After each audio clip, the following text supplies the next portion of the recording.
Assalamualaikum dan salam sejahtera murid-murid semua. Cikgu harap semuanya sihat dan bersedia untuk kita belajar sejarah bersama-sama hari ini ya.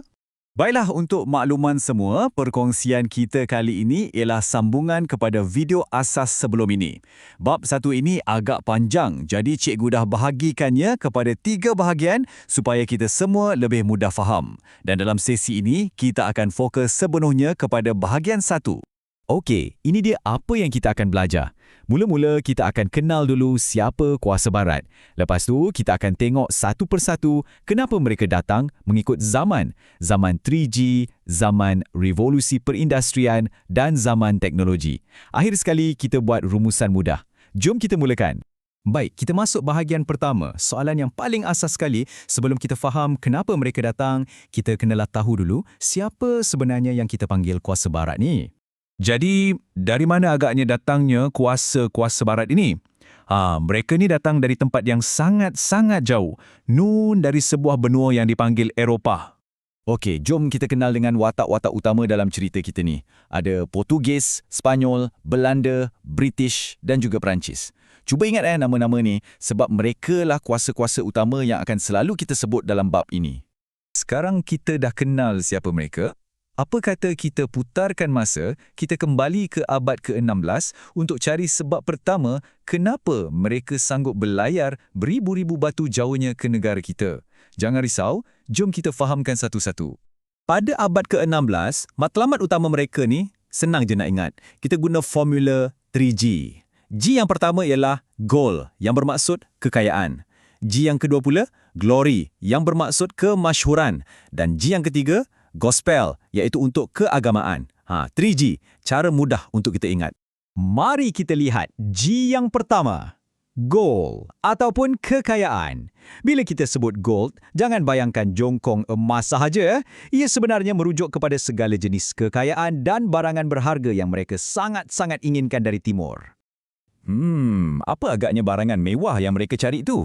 Yang pertama sekali, sudah tentulah rempah ratus. Masa tu, rempah ni di Eropah nilainya macam emas tau.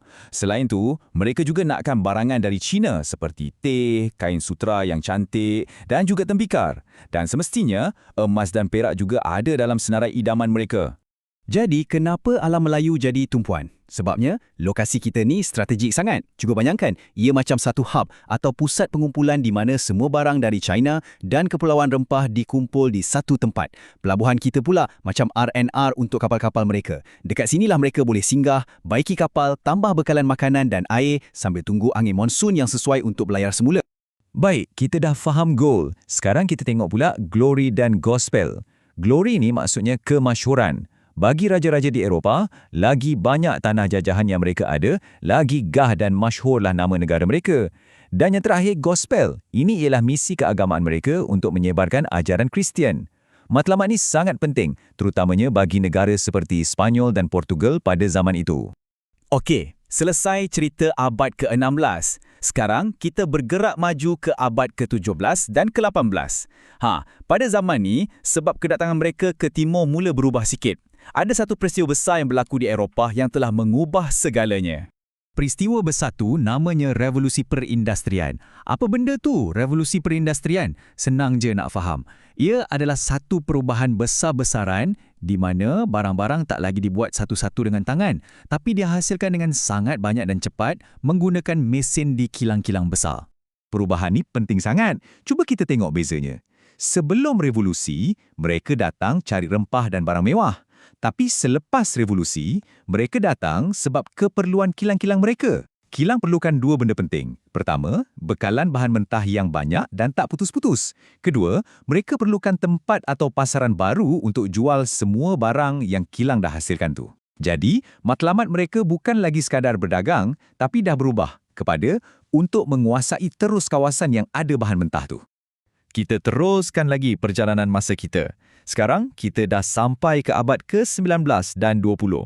Pada zaman ni, ada pula ciptaan-ciptaan teknologi baru dan persaingan yang makin sengit antara kuasa-kuasa barat ni.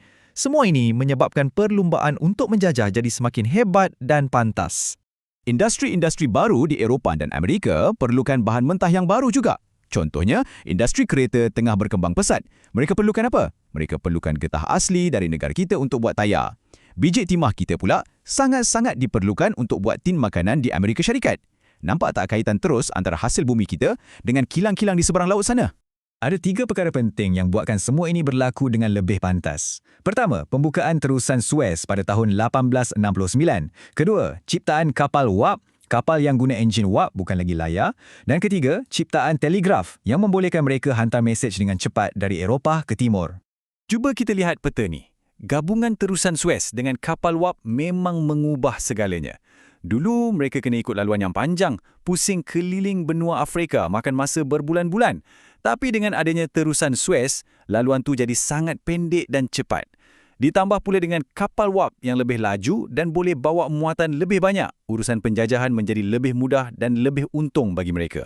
Untuk menghalalkan tindakan penjajahan mereka, kuasa-kuasa barat ini telah menggunakan satu slogan, iaitu beban orang putih atau white man's burden. Mereka kata, kononnya menjadi tanggungjawab mereka, orang putih, untuk memimpin dan mentamadunkan masyarakat di Timur. Alasan inilah yang mereka guna untuk campur tangan di negara kita dan juga negara-negara lain di Asia dan Afrika. Alhamdulillah, kita dah sampai ke penghujung bahagian pertama. Sebelum kita berhenti, jom kita buat satu rumusan ringkas tentang apa yang dah kita belajar sekejap tadi. Okey, dalam bahagian ini, kita dah kenal siapa kuasa-kuasa barat yang utama. Kita juga dah belajar sebab-sebab kedatangan mereka yang berubah-ubah mengikut zaman. Mula-mula sebab 3G. Gold, glory, gospel. Lepas tu, sebab keperluan kilang akibat revolusi perindustrian. Dan akhir sekali kita lihat bagaimana teknologi baru dan persaingan buat mereka datang dengan lebih cepat dan lebih ramai. Mudah saja kan? Untuk makluman, dalam video seterusnya, kita akan belajar bahagian 2 tentang faktor dan cara kuasa barat menguasai tanah Melayu. Jadi, timbul satu soalan penting. Sekarang kita dah tahu siapa mereka dan kita dah faham kenapa mereka datang. Tapi, persoalannya, bagaimana pula cara mereka berjaya menguasai negara kita? Apa strategi yang mereka gunakan agaknya? Semua jawapan itu akan kita rungkai dalam perkongsian akan datang apabila kita sambung ke bahagian 2 pula. Sampai di sini dulu untuk kali ini. Jumpa lagi.